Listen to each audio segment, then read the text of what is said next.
Welcome to One Word a Day. I'm Sophie, your pilot into the universe of Chinese. Today's farming activity is yi, mo. Well, I don't use this character in my everyday life. I actually never came across this character in my entire life, and this is the first time I saw it, and then I dig out a little bit more about it, and then it turned out it was quite common activity, I have to say, if you are going to mow it, mow your, I guess, in that sense, almost like a harvest your crops, right? So because the mowing is um, cutting the plants in massive form. It's like a batch processing. Uh, okay, so E um, made of this cross sign, and then on the right side you see the simplified traditional. They look the same. The right side thing means knife, the two edges of the knife. That's how it got simplified into. But if you see 2,000 years ago in the dictionary of 说文解字, compiled by Xu Chen, it looks just the cross thing. And interestingly, the Chinese express cross, I guess could be in different forms. It could be just two diagonal straight lines and crossing each other. And in this script language, the straight line sometimes got curved up. And so it becomes almost like an hourglass shape. That means crossing.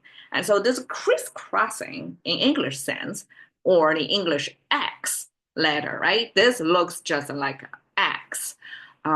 This is that particular mid-history point. That's not the beginning of Chinese language, uh, which was preserved in all different forms, right? On the bamboo or on the sea, on the shells, turquoise shells, on the bronze, engraved in there, or in the script form, which were probably a book form, um, preserved somehow. And this, yeah, preserved on bamboo strips. So that's the ancient writing, the way that thousands of years later we still get to see, and you can see the evolution. They have different form factors, and a ton of scholars went back, traced back how things got evolved. I here only touched the surface of it, and this crisscrossing in this particular history and time, in this particular dictionary compiled by this guy, that came into this shape. And you can almost see this opposing, almost like a two fingertips touching each other like that, right? And there is this downward force and upward force kind of reach a certain balance in space. And that either that or this crisscrossing, this X symbol, um, could be used to mow, to cut out plants in a batch. So 益草, mow grass. So in that sense, okay, I guess the lawn of contemporary living, as if you have your lawn, the front yard, especially, you need to keep them in good order, and mowing the grass.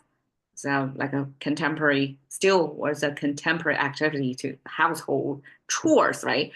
And apparently 益草. That's how Chinese call it, this activity. And I think this is more of a farming thing, not an aesthetic thing, not to keep your front lawns look neat and tidy, a good neighbor behavior. No, this is for survival. This is for mowing the grass, I guess, in massive forms, so that I guess the grass can be used as to feed your cattle, or cut a grass so that you can use that land for farming in the future. In any case, this massive cutout of, like, evenly cut out of the plants out there is this character yi. All right, and 是益是祸. Again, first time I ever see this expression, but this is from 诗经, the poetry corpse from way, way, way back when. It's as close to the beginning of time of written form of Chinese preserved, and somebody compiled of, I guess, from generations of Chinese users back then.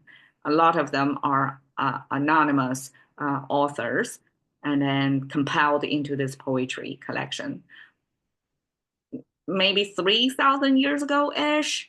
Then 是亦是或is one expression from this poem, particularly talking about a plant, and the girls, how a girl was cultivated to utilize that plant in all kinds of capacities as a food source or as clothing. So here, 是亦是或, we're talking about a sequence of actions. So when you see this plant, you're going to cut them and then you're going to boil them.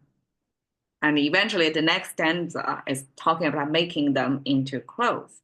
So this apparently in that context, this cutting it and then boiling it would be this fiber, organic fiber processing to make them into textile. So 示意 here again is still cutting them, and I guess cut them in a good volume, so just enough to make clothing out of those fibers. 以役百姓 is from another poem, and here this massive cutting, this trimming of 100 surnames. Okay, because I read Chinese, I guess I forget to introduce here. 以役百姓 is intentionally to kill 百姓 100 family names or last names, almost like to massacre, to kill out hundreds of different house names or different tribes or families or lineage, just mow them out. That, I mean, it's cruelty, right? But it's preserved into one poetry. I guess it's almost like a literature man's social commentary back then to say a certain regime in the past, because ancient times was one ruler, right? One decision maker, top of the country, and that depends on that person's character. The whole region was governed under, could be the tyranny of that person, right? And if this person decides to mow 100 surnames, can totally do that. So this was taken from that, and we can see here just Neolithic age, thousands of years ago, right? People need to survive. Mow grass is part of the farming, and 是亦是或 cottage industry, right? Making in clothes from the beginning of the plant, processing it into fibers and to do the spinning and the weaving and then cut and sewing, all that whole, in today's post-industrial world, everything is machine done, massively done, and kind of perfected, because you have to be able to compete, right? Ancient times, a girl to grow into a qualified house member have to be sufficient in every step of the way, how to process the plant into clothing. Wow. And then 以役百姓 is even more of, it shows in the past the social construct would have such disaster. This in today's criteria would be humanity crisis, would have such disastrous mass massacre if the governor or the ruler at the time decides to do so. So all that gives us a glimpse of the past, where we are now versus where people were when they are using language as such. So that's the kind of a time capsule through such expressions. And E, again, I'm new to this character, and through that I got to take a glimpse of the world in the past. And here you go. E. Thank you for your time. See you another day.